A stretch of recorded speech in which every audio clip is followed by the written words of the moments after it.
Right breaking news చూస్తున్నాం. యూపీలోని మొయిన్పురిలో దారుణం చోటు చేసుకుంది. ఇటు 52 ఏళ్ల మహిళతో ఒక 26 ఏళ్ల యువకుడు ప్రేమాయణం కొనసాగింది. ఇప్పటి వరకు కూడా దీనికి సంబంధించిన అప్డేట్స్ మనం చూస్తూ ఉన్నాం. ఇటు ఇద్దరు కూడా ఇన్స్టాగ్రామ్ లో పరిచయం ఏర్పడింది. ఆ మహిళతో యువకుడికి గత కొన్ని రోజులుగా కూడా ఇన్స్టాలో పరిచయం ఏర్పడంతో ఆ పరిచయం కాస్త ప్రేమగా మారింది. ఆ తర్వాత ఇద్దరు కూడా ఒకరికొకరు ఇన్స్టాలోనే లవ్ చేసుకుంటూ ఉన్నారు. ఇటు రీల్స్ కూడా పోస్ట్ చేసింది 52 ఏళ్ల మహిళ. ఇటు ఇన్స్టా ఫిల్టర్లతో ఆమె ఫోటోలు షేర్ చేయడంతో ఒక్కసారిగా కూడా ఆ యువకుడు ఆమెతో ప్రేమలో పడ్డాడు. అయితే ఆ ఫోటోలు చూసి కూడా ఆమెతో లవ్ లో పడ్డాడు అరుణ్.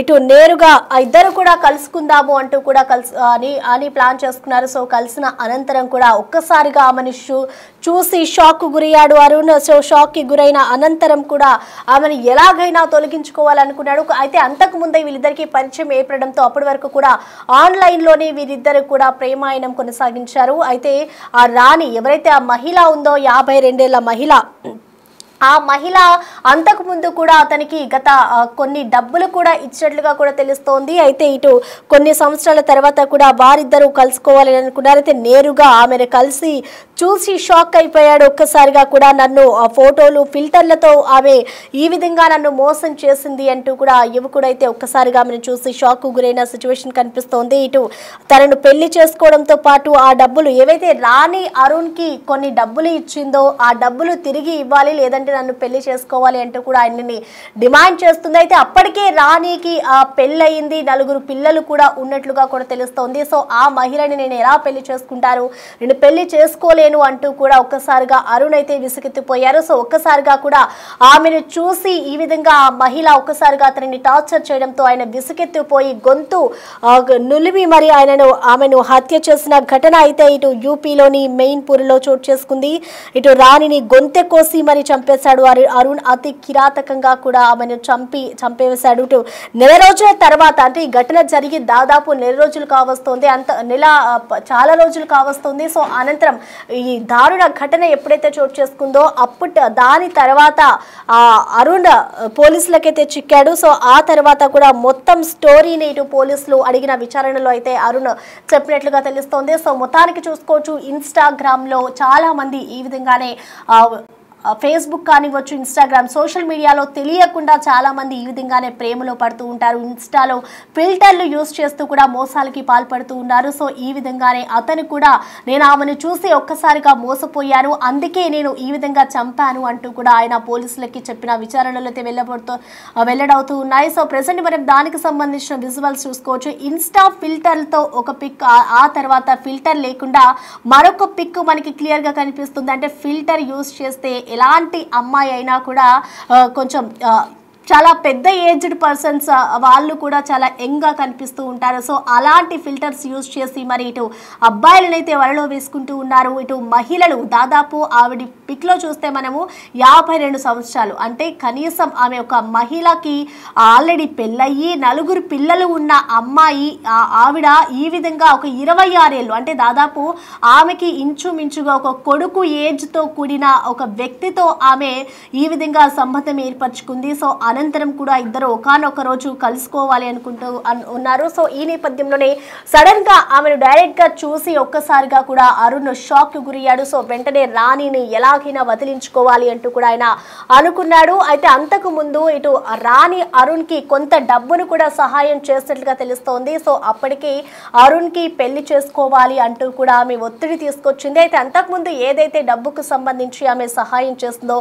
ఆ డబ్బు తిరిగి ఇవ్వాలి, అలాగే నన్ను పెళ్లి కూడా చేసుకోవాలి అంటూ కూడా ఇటు ఆ మహిళ ఆ యువకుడితో చెప్పడంతో అదంతా నా వల్ల కాదు, నేను పెళ్లి చేసుకోలేను అంటూ కూడా అందులోకి ఆయన ఫిల్టర్ చూసి మోసపోయాడు కాబట్టి, అందులోకి ఆమె 52 ఏళ్ల మహిళ కాబట్టి నేను పెళ్లి చేసుకోలేను అంటూ కూడా నిరాకరించాడు. ఆ తర్వాత ఆమె బాగా ఒత్తిడి చేయడంతో ఒక్కసారిగా ఆయన వాటన్నిటిని కూడా తట్టుకోలేక ఆమె గొంతు కోసి మరి కూడా హత్య చేసిన ఘటన అయితే ఇప్పుడు సోషల్ మీడియాలో సంచలనంగా మారిందని చెప్పుకోవాలి. అయితే ఘటన జరిగి కూడా దాదాపు కొన్ని నెలలు అవుతుంది. సో అనంతరం హత్య చేసి దాదాపు నెల రోజులు అవుతున్న తర్వాత నిందితుడైతే పోలీసులకు పట్టుబడ్డాడు. అసలు ఏం జరిగింది, ఎందుకు చంపావు నువ్వు అని పోలీసులు వాళ్ళ కోణంలో విచారిస్తే అసలైన నిజం నిజాలైతే బయటకు వచ్చాయి. సో మొత్తంగా ఆయన చెప్పిన విషయాలు కనుక మనం చూస్తే అందరినీ కూడా ఒక నివ్వెరపోయేలాగా చేస్తున్నాయని చెప్పుకోవాలి.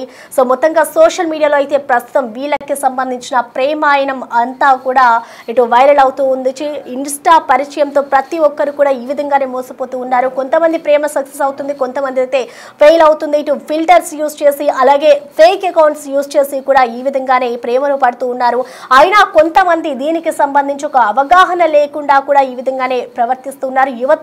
ప్రధానంగా యువతే ఈ విధంగా టార్గెట్కి గురవుతున్నారని చెప్పుకోవాలి. గత కొన్ని రోజులుగా మనం చూస్తే గతంలో కూడా ఇలాంటి ఘటనలే అనేకం జరిగాయి. ఫిల్టర్స్ యూజ్ చేస్తూ అలాగే ఫొటోస్ మార్ఫింగ్ చేస్తూ కూడా ఇటు లవ్ ట్రాక్ లో పడ్డారు. దీనికి సంబంధించిన న్యూస్ను కూడా మనం అప్డేట్ చేస్తూ వచ్చాము. సో దానికి చూపిస్తూ కూడా వచ్చాము. ఆ తర్వాత ఇటు డబ్బుల్ని వలవేస్తూ కూడా చాలా మంది మోసపోయిన సంఘటనలు కూడా మనం చూసాం. అయితే ఇప్పుడు అలాంటి తరహా ఘటనే మరొకసారి యూపీలోని చోటు చేసుకుంది. ఒక 52 ఏళ్ల మహిళతో ఒక 26 ఏళ్ల యువకుడు ప్రేమాయణం అయితే ఇన్స్టాగ్రామ్లో జరిగింది. ఆమె తమ ఫిల్టర్ని యూజ్ చేస్తూ ఫోటోలు రీల్స్ను షేర్ చేస్తుంది. ఆ వాటన్నిటిని కూడా చూసి ఒక్కసారిగా కూడా ఆ యువకుడు ఆమెతో ప్రేమలో పడ్డాడు. అనంతరం కూడా కొన్నేళ్ల పాటు కూడా వాళ్ళ ప్రేమ అలాగే కొనసాగుతూ వచ్చింది. సో ఒకానొక టైంలో వాళ్ళిద్దరూ కలిసి కలవాలి అని అనుకున్నారు. సో ఒక్కసారిగా కూడా కలిసేందుకు వెళ్ళి ఆమెను చూసి ఒక్కసారిగా అరుణ్ అయితే షాక్ కి గురయ్యారు. ఇంత పెద్ద ఆవిడతో నేను ప్రేమలో పడ్డానా అంటూ కూడా ఒక్కసారిగా షాక్ కు గురయ్యాడు. అంటే దాదాపు ఆ మహిళకి ఆ యువకుడికి మధ్య గ్యాప్ చూసుకుంటే ఒక కొడుకుతో సంబంధం అనే అనుకోవాలి. ఒక కొడుకుకి సంబంధం ఉన్న ఏజ్ గ్యాప్ అని చెప్పుకోవాలి. సో మొత్తంగా ఆమెకి ఆల్రెడీ పెళ్ళైపోయి 4 పిల్లలు ఉన్న క్రమంలో కూడా ఆ యువకుడితో ప్రేమాయణం ఎలా కొనసాగించింది అనేది కూడా ఇటు ఇన్స్టాగ్రామ్ ఫిల్టర్లను చూస్తే మనకు అర్థమవుతుంది. సో మొత్తానికి ఇన్స్టాగ్రామ్ సోషల్ మీడియా ఎంత మోసపూరితమో ఎంత ఉపయోగకరంగా ఉంటుందో అంత మోసపూరితమని చెప్పుకోవాలి. ఫిల్టర్స్ ని యూజ్ చేస్తూ మరి ఈ విధంగా పాల్పడుతున్నారు అంటే అది ఎంతవరకు దారితీస్తుందో ఒక్కసారి అందరూ కూడా గమనించుకోవాలనిస్తున్న పరిస్థితి అయితే కనిపిస్తోంది. సో ఓవరాల్ గా చూసుకుంటే ఈ ఘటనకు సంబంధించి ఇప్పటికే దాదాపు ఆ మహిళని చంపి నెల రోజులు అవుతుంది. అనంతరం కూడా యువకుడు ఎక్కడికి వెళ్ళాడు, ఆ మహిళను ఎందుకు చంపాడు అనే కోణంలో అయితే పోలీసులు దర్యాప్తు చేస్తూ ఉన్నారు. సో దర్యాప్తు చేస్తున్న క్రమంలో ఆ హత్య జరిగిన నెల రోజుల తర్వాత కూడా పోలీసులు అయితే ఆ నిందితుడిని పట్టుకున్నారు. అరుణ్ని అసలు హత్య ఎందుకు చేశావు, హత్యకి గల కారణాలు ఏంటి అని ఆరా తీసిన క్రమంలో అయితే ఆయన అన్ని విషయాలను అయితే బయట పెట్టాడు. సో ఆయనని ఇబ్బంది పెడుతోంది. అందులోకి ఆమె ఫిల్టర్ని యూజ్ చేస్తూ నన్ను ప్రేమలో పడేసింది. ఆ తర్వాత నాకు కొంత డబ్బు సహాయం చేస్తుంది, నన్ను పెళ్లి చేసుకోవాలంటూ కూడా ఒత్తిడి చేసింది. కాబట్టే నేను ఆమెను వదిలించుకోవడానికి ప్రయత్నించాను. సో ఆమె నన్ను వదలలేదు, అయినా కూడా నేను ఈ విధంగా ప్రవర్తించాను అంటూ కూడా ఆమెను ఒక్కసారిగా వాటన్నిటిని కూడా నేను తట్టుకోలేకపోవడంతోనే నేను ఆమెని గొంతు కోసి చంపేశాను అంటూ కూడా ఇటు పోలీసులకైతే నిందితుడు విస్తుపోయే నిజాలు చెప్పుకొచ్చారు.